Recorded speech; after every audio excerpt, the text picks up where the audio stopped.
नमस्कार साथियों। तो आज है 9 जून 2026। दोस्तों, बहुत दिनों की स्ट्रगल के बाद आज हम सबको एक बढ़िया मार्केट मिला और इसके पीछे मेनली दो कारण है। ऑब्वियसली एक कारण था आपके जो जियो पॉलिटिकल टेंशन कम होना। और दूसरा कारण दोस्तों, आपको मैं कल रात की 10:30 की वीडियो में अपडेट दिया था, आरबीआई की तरफ से जो फॉरेक्स स्वैप फैसिलिटी बैंक्स के लिए डिक्लेयर किया, उसी वजह से। और यही कारण है कि आज हमने देखा कि बैंक निफ्टी, स्पेशली अगर आप देखेंगे बैंक निफ्टी आज बम्पर मूव किया। बैंक निफ्टी में भी अगर हम अलग से बात करें तो पीएसयू बैंक में सबसे बढ़िया मूवमेंट था। मतलब एक एक बैंक में देख रहा था, पीएनबी से लेके बैंक ऑफ इंडिया, एसबीआई, क्या मूवमेंट दिया। मतलब 3%, 4%, 5%, 6% तक भी पहुंच गया। सो मेनली अगर आप देखेंगे सेक्टरल वाइज, आप निफ्टी 50 मतलब इंडेक्स के अनुसार निफ्टी 50 जितना मूव किया है 23,242 पॉइंट पे क्लोजिंग दिया, 0.52% ऊपर आके। बट बैंक निफ्टी की क्लोजिंग पोजीशन आप देखेंगे लगभग 1100 पॉइंट ऊपर, 2% ऊपर, 2% ऊपर। पर दोस्तों इंडेक्स में अगर हम बात करें, देखिए आज ये भी फैक्ट है कि वीकली एक्सपायरी था, ठीक है। एक्सपायरी था तो थोड़ा बहुत वॉलेटाइल था, एक्सपेक्टेड था, तो उतना आज वॉलेटाइल मार्केट नहीं था, ऑनेस्टली कह रहा हूं। बट निफ्टी 50 आज कोई भी क्रूशल रेजिस्टेंस को ब्रेक नहीं कर पाया। जो आपको मैं कल रात की 10:30 की वीडियो में कह रहा था ना कि अपर साइड में फिलहाल 23,250, क्योंकि इसी लेवल में बार बार इसके पहले क्या सपोर्ट मिल रहा था, तो सपोर्ट पॉइंट बन रेजिस्टेंस। तो आज इस रेजिस्टेंस को अनफॉर्चुनेटली ब्रेक नहीं कर पाया। कोशिश जरूर किया बट ब्रेक नहीं कर पाया, ठीक है। दूसरी तरफ बैंक निफ्टी पे पहुंच जाइए, बैंक निफ्टी आज बहुत अच्छा मूवमेंट दिया। और जो 55,000 की क्रूशियल लेवल, दो दो रेजिस्टेंस, एक 54,500, दूसरा 55,000, दोनों को ही क्रॉस करके ऊपर चला गया। और दोस्तों आई होप कि आज आपके पोर्टफोलियो भी पॉजिटिव में तो क्लोजिंग देना चाहिए, क्योंकि आज आईटी सेक्टर के अलावा मोस्ट ऑफ दी सेक्टर बहुत अच्छा मूव किया, बहुत अच्छा मूव किया। तो दोस्तों क्या आपके पोर्टफोलियो की स्टेटस है, प्लीज कमेंट करके बताइए कमेंट बॉक्स में। अच्छा, फिलहाल देखिए अलग अलग सेक्टर वाइज, जैसे आईटी सेक्टर लगभग ½ % के आसपास डाउन था। बाकी निफ्टी नेक्स्ट 50 से लेके Nifty bank mid cap 100, Nifty 500, Nifty 100, Nifty mid cap 50, reality, infra, energy, FMCG, MNC, pharma, PSC, PSU bank. जो आपको मैं अभी अभी कह रहा था कि बैंक निफ्टी भले ही 2% के आसपास मूव दिया, पर उसमें मोस्टली जो कंट्रीब्यूशन है वो आपके पीएसयू बैंक की तरफ से ही आया है। क्योंकि आज प्राइवेट बैंक भी अच्छा था, बट वही 1-1.5%, 2% के रेंज में था। बट पीएसयू बैंक आज लगभग 4%, 5% की रेंज पे मूव किया है। और सेक्टर वाइज बात करें, पीएसयू बैंक की सेक्टर सीधा 3.5% ऊपर मूव किया है, ठीक है। अच्छा, इसके अलावा ऑटो सेक्टर भी बहुत अच्छा था, मेटल सेक्टर भी बढ़िया था, small cap, Nifty 200, commodities, consumption, most of the sector आज नो डाउट पॉजिटिव में क्लोजिंग दिया। तो आशा रखता हूं कि आज आपके पोर्टफोलियो भी ठीक ठाक क्लोजिंग दिया होगा बहुत दिनों बाद, क्योंकि पिछले लगभग 5-6 ट्रेडिंग सेशन तो बहुत स्ट्रगल करवाया मार्केट, है ना। अच्छा, तो यहां तक एक आपको समझ आ चुका है कि बैंक निफ्टी की वजह से, और बैंक निफ्टी क्यों, क्योंकि आरबीआई की तरफ से जो फॉरेक्स स्वैप फैसिलिटी डिक्लेयर किया था, जिस बारे में ऑलरेडी आपको मैं कल रात की 10:30 की वीडियो में अपडेट दे दिया था, उस वजह से, ठीक है। अच्छा, अब आ जाइए दूसरा रीजन भी मैं आपको बता देता हूं। देखिए सबसे पहली बात, कल रात में यूएस मार्केट थोड़ा फ्रेजाइल था। मतलब जहां पे एक तरफ आप देखिए डॉ जोन्स थोड़ा बहुत नीचे क्लोजिंग दिया, मतलब नेगेटिव में। दूसरी तरफ Nasdaq composite key closing position इसके ठीक ऑपोजिट में था, काफी बढ़िया था, 0.86% ऊपर। बट आज सुबह सुबह जब डॉ जोन्स एंड नैस्डैक की फ्यूचर ओपन हुआ, दोनों ही फ्यूचर बहुत अच्छी पोजीशन पे ओपन हुआ। और अभी भी आप देख सकते हो कि डॉ जोन्स की फ्यूचर जहां पे 0.22% ऊपर चल रहा है।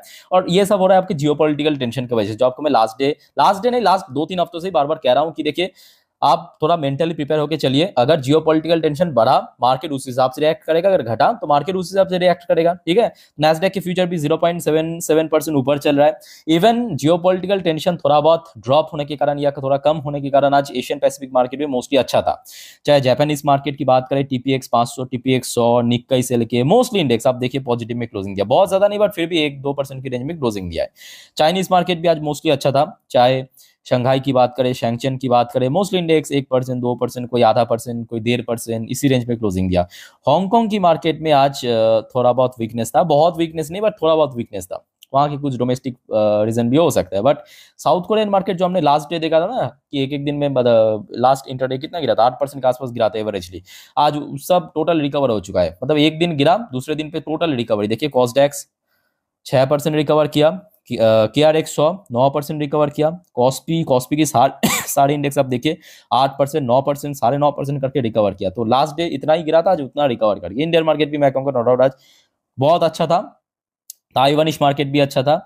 मोस्ट इंडेक्स 2.5% की रिकवरी। ऑस्ट्रेलियन मार्केट आज कुछ थोड़ा बहुत वीकनेस था, ये खचरा भी आज रिकवर कर गया। चलो, न्यूजीलैंड मार्केट भी ठीक ठाक था। मलेशियन मार्केट थोड़ा वीक था। इंडोनेशियन मार्केट तो भाई 7% 8% करके उछाला आज एक दिन पे। सिंगापुर मार्केट भी ठीक ठाक था, थाई मार्केट भी ठीक ठाक था, यानी मोस्ट ऑफ द आज एशियन मार्केट आज काफी अच्छा रिकवरी देखने को मिला। मेनली वही जियोपॉलिटिकल टेंशन कम हो रहा है। जियोपॉलिटिकल टेंशन कम होने के कारण जो ऑयल प्राइस की फ्यूचर्स है, यानी ब्रेन क्रूड की फ्यूचर्स है, उसमें भी 2% की गिरावट हुआ था। जैसे कि आपको मैं कल कहा था कि ऑयल प्राइस गिर सकता है आगे भी, तो आज आप देख सकते हो सुबह से ही लगभग वही $92-93 पर बैरल के इसी रेंज के आसपास चल रहा है। अभी आप देखिए रियल टाइम डेटा मैं आपको दिखा रहा हूँ, लगभग 1.97% नीचे चल रहा है, मतलब अप्रोक्सीमेटली 2% नीचे। अब दोस्तों देखिए यहाँ पे एक और बड़ी फैक्टर है, क्योंकि हो सकता है कि आज सुबह जो जियोपॉलिटिकल टेंशन थोड़ा बहुत कम होने के कारण ऑयल प्राइस गिरा है, अब कब बढ़ जाएगा वो किसी को पता नहीं है, क्योंकि आज की डेट में सिचुएशन ही कुछ ऐसा है। ठीक है, तो जिस वजह से आज हो सकता है कि थोड़ा बहुत टेंशन गिरा है, तो आपको बहुत ज्यादा खुश होने की जरूरत नहीं है। मैं आपको अपडेट तो दे दूंगा कि कौन कौन सी अपडेट आया, बट फिर भी आप लोग थोड़ा सा मेंटली प्रिपेयर होकर चलिए। जैसे कि आज गिरा है, अगर कल बढ़ गया अनफॉर्चुनेटली तो ऑपोजिट रिएक्शन भी होगा। ठीक है, अच्छा, गोल्ड की प्राइस में भी कोई बहुत बड़ा चेंजेस देखने को नहीं मिला। सिल्वर की प्राइस भी लगभग उसी लेवल के आसपास है, बट हाँ ये फैक्ट है कि पिछले 2 दिन मतलब वही शुक्रवार और सोमवार के दिन गोल्ड सिल्वर बहुत गिरा है, ये फैक्ट है।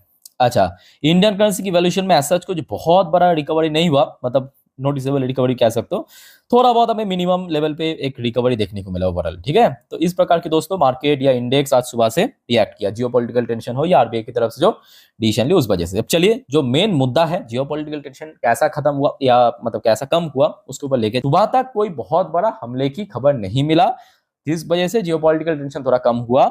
इवन डोनाल्ड ट्रंप की तरफ से भी हमने ये खबर सुनने को आया कि ट्रंप वार्न नेतन्याहू, क्योंकि बेंजामिन नेतन्याहू क्या कर रहा है कि बार बार लेबनान के ऊपर हमला कर रहा है, स्ट्राइक कर रहा है। ठीक है, सो यहाँ पे वार्निंग दिया है ट्रंप की तरफ से। Israel could lose US backing, ये अब ऑलरेडी आपको दे चुका हूं, बस मैं आपको रिमाइंडिंग पर्पस दे रहा हूं ताकि आप आगे की स्टोरी को कनेक्ट कर पाए अच्छे से। ठीक है, डोनाल्ड ट्रंप ने यह मतलब वार्निंग दिया नेतन्याहू को कि अगर इसराइल फर्दर ईरान के ऊपर या किसी और देश के ऊपर हमला किया तो यूएस की बैकिंग नहीं मिलेगा या यूएस की सपोर्ट नहीं मिलेगा, जो आज की डेट में यूएस करते हैं। ठीक है, तो यहां तक सब कुछ क्लियर। अब आ जाइए नेक्स्ट स्टोरी पे। नेक्स्ट स्टोरी क्या है कि डोनाल्ड ट्रंप को जब एक मीडिया ब्रीफिंग में पूछा गया कि सर ये सब तो ठीक है, बट आप ये बताइए कि अल्टीमेटली ये डील कब साइन होगा, न्यूक्लियर डील ईरान के साथ। तो ट्रम्प ने उसके बाद कहा कि Iran nuclear deal could be reached in 2 to 3 days, मतलब अगले 2 से 3 दिन के अंदर ये साइन हो जाएगा। और प्रिडिक्शन किया कि टोटल विक्ट्री। चलो ठीक है, ये तो ट्रम्प कुछ ना कुछ बतियाता रहता है। एग्जैक्टली उन्होंने क्या कहा मैं आपको थोड़ा सा स्टोरी में भी पढ़ के सुना देता हूं, ध्यान से सुनना मेरे बात को। US president Donald Trump has express confidence that a diplomatic breakthrough with Iran could be reached within days, मतलब अगले कुछ दिनों के अंदर, saying Washington is in final throes of securing an agreement aimed at preventing Tehran from acquiring a nuclear weapon। मतलब जो US की condition या यूएस चाहते हैं कि ईरान कभी भी न्यूक्लियर कैपेबल कंट्री ना बने या कभी भी न्यूक्लियर प्रोग्राम ना करे या फ्यूचर में कभी भी उसके पास न्यूक्लियर हथियार ना रह पाए। ठीक है, तो यही चीज यहाँ पे ट्रम्प ने भी अगेन रिपीट किया। तो उसके बाद हमने देखा कि ऑयल भी अच्छे से रिएक्ट किया इसके बाद। बट दोस्तों एक गड़बड़ी है। गड़बड़ी क्या है पता है? जो आपको अभी तक कह रहा था कि कोई भरोसा नहीं है, एग्जैक्टली यही कह रहा था ना कि कोई भरोसा नहीं है। भले ही यहाँ पे डोनाल्ड ट्रम्प ने नेतन्याहू को धमकी मतलब वार्निंग दिया कि अगर इसराइल ने कोई स्ट्राइक वाइक किया तो हम साथ छोड़ देंगे। भाई ये 1 घंटा पूरा भी नहीं हुआ, बस अभी 4:30 के 4:30 के आसपास ये अपडेट मैं आपको दे रहा हूँ। ये देखिए बाहर की एक वेबसाइट है, ये देखिए अल जजीरा। ठीक है, यहाँ से ये खबर मिला कि Israel bomb Lebanon after Trump warn Netanyahu to stop.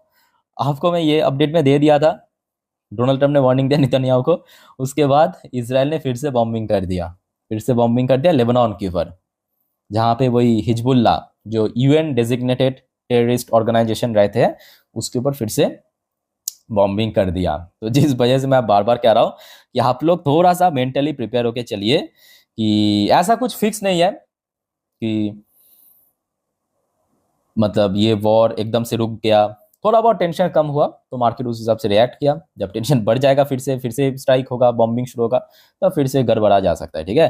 तो ये सब के बीच में एक और छोटा सा बट बढ़िया अपडेट मैं आपको देना चाहता हूँ दोस्तों। थोड़ा याद कीजिए 2025 में देखिए, एक तो टैरिफ को लेके पूरा साल बीत गया, उसके साथ साथ एक और खबर मिला था H1B वीसा फी हाइक के ऊपर डोनाल्ड ट्रंप ने पर कैंडिडेट के ऊपर या पर एम्प्लॉय के ऊपर $1 लाख थोप दिया था कि कंपनी को देना पड़ेगा। तो उसके बाद क्या हुआ, यूएस की जो कोर्ट है इसको टोटली ब्लॉक कर दिया। ब्लॉक जैसे किया, ट्रम्प की तरफ से रिएक्शन आया कि क्रेजी हर्टिंग आवर कंट्री, मतलब कोर्ट जो है खुद ही अपने देश को हर्ट कर रहा है या नुकसान पहुंचा रहा है, ठीक है। बट ये अच्छी बात है कि डोनाल्ड ट्रंप की जो ये डिसीजन था, सबसे पहले टैरिफ की डिसीजन, उसको तो इलीगल घोषित कर ही दिया, वो तो 2025 में ही कर दिया था, इवन वापस करने के लिए भी कह दिया। दूसरा, जो H1B वीजा फी हाइक, वो जो भारत की आईटी कंपनीज को काफी नुकसान पहुंच सकता था, इवन दुनिया भर की कंपनी जो यूएस में अपने एम्प्लॉय को लेके जाते हैं, ठीक है।